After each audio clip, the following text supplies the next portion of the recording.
terera mudikani. Bhaibheri rinoti uyai tinamate Mwari uyu, timushumire, tikotamire pasi, nokuti ndiye musiki wedu nomufudzi wemweya yedu. Kukai nhasi denowanzwa inzwi rake, deno ungakonekta upenyu hwako pana Mwari uyu. Munyika ino zvinokuremera zvingareruka. Ari kutsvaka vanhu vokukonekta upenyu hwavo pana Mwari. Usina chaanoshayiwa, usina chaanoti kana akupa anosara asisina, anosara akazara. Zvirevo 8 verse 18 inoti fuma nokukudzwa zvineni, zvinokosha, zvakaisvonaka nokururama. Bhaibheri inotiro fuma nokukudzwa zvineni. Kana uchida fuma, batana naMwari. Kana uchida kukudzwa, batana naMwari. Kana uchida ramangwana rina mafaro, rino mufaro wakanaka wechokwadi usina misodzi, batana naMwari. Be connected to God. Kukaifuma nokukudzwa zvineni, zvinokosha, zvakaisvonaka. Inzwa zvinoita 34 inoti kudini? Munhu unondinzwa wakaropafadzwa. Famba unorinda zuva rimwe nerimwe pamasuo napamavivo aMwari. Verse 35. Kukai wandiwana, wawana upenyu. Uchapiwa nyasha naJehovha. Vose vanondivenga kamoni yaisina kupera. Kukai kudi 35 idzokore munhu waMwari. Ya, wandiwana, wawana upenyu. Uchapiwa nyasha naJehovha, asi unondishayiwa, unotadzira mweya wake. Vose vanondivenga vanoda kufa. Terera munhu waMwari. Kukai wandiwana, wawana upenyu.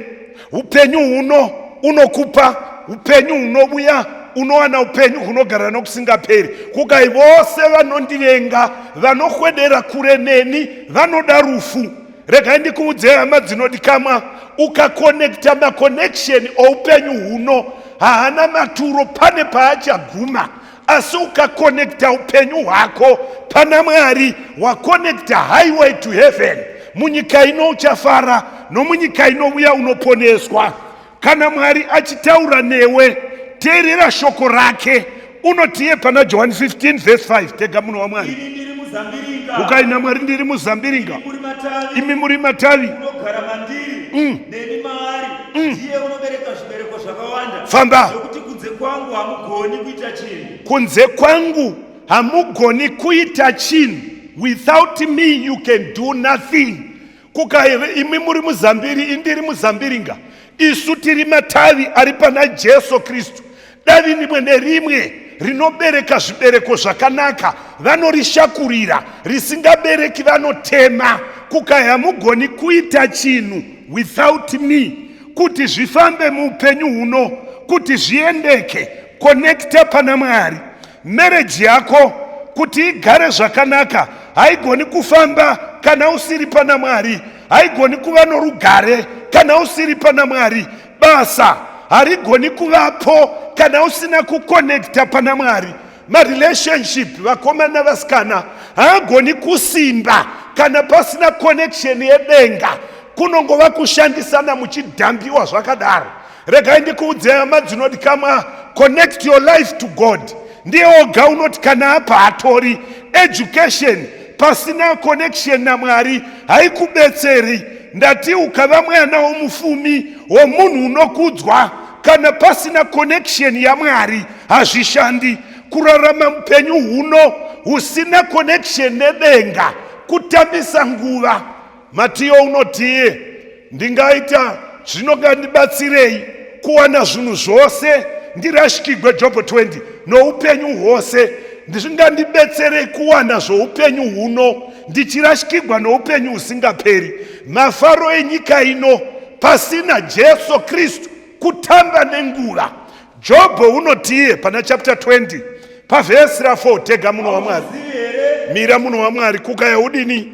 Hauzvizivi here kubva kare kare, kubva pakuiswa kwomunhu panyika, kuti kufara kwavakaipa hakune nguva huru, nomufaro wavasingadi Mwari, kuti ndowe chinguva. Rega ndikuudze hama dzangu, kukai hauzvizivi here kubva kare kare mufaro wavanhu vasingadi Mwari ndowechinguva chidoko, mberi unokosora, mberi makumbo anozvimba, mberi unoti handichagoni kudya nyangwe zvinonaka, magirlfriend awaifarira hauzoindiko, ende vanenge vokusema.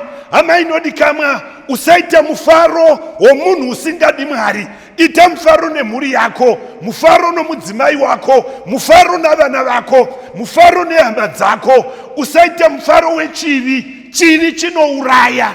Regai ndikuyambire hama dzinodikamwa, Satani unowanza mafaro enhema akatarisana newe kuti uinde kumaziva ndadzoka. Vakakomboregwa vanoita mufaro wokunamata Mwari.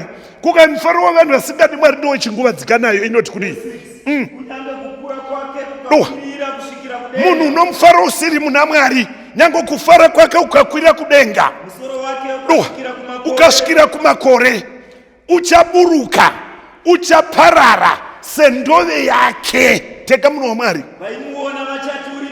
Yese. Uchaburuka akaenda sokurota, hazowanikwi. Uchadzingwa sechinhu chinoonekwa. Teka munhu waMwari. Verse 8 tega. Uchaburuka akaenda sokurota, akasawanikwa. Uchadzingwa sechinhu chinoonekwa. Mazvirevo 19. Bhaibheri inotiro mufaro wavanhu vasingadi Mwari unoguma. Vechikaranga vakazoti mufaro mwena unoguma, asi wawana Mwari wawana mufaro wechokwadi. Vakakomboregwa vanokonekta upenyu hwavo naMwari uyu. Mangwa dzenyika dzinodzima, zvemadhirezi zvinodzima, zvokuvenga zvinodzima, zvokugodora vamwe. Mwari unobvisa mangwa yechivi kana wakonekta upenyu hwako naMwari wokudenga. Mukurarama kuno vanhu vane maplans oupenyu. Vamwe vanoda kuvaka, vamwe vanoda kuitavo mabusiness, vamwe vanoda kuva vanhu vakuru. Zvose izvozvo hapana chivi, asi Bhaibheri inotiro maplans omunhu asiri mumavoko aMwari hakuna chinobudirira. Kana akabudirira anoguma negreat disappointment. Vakakomboregwa vanoisa maplans avo muna Mwari.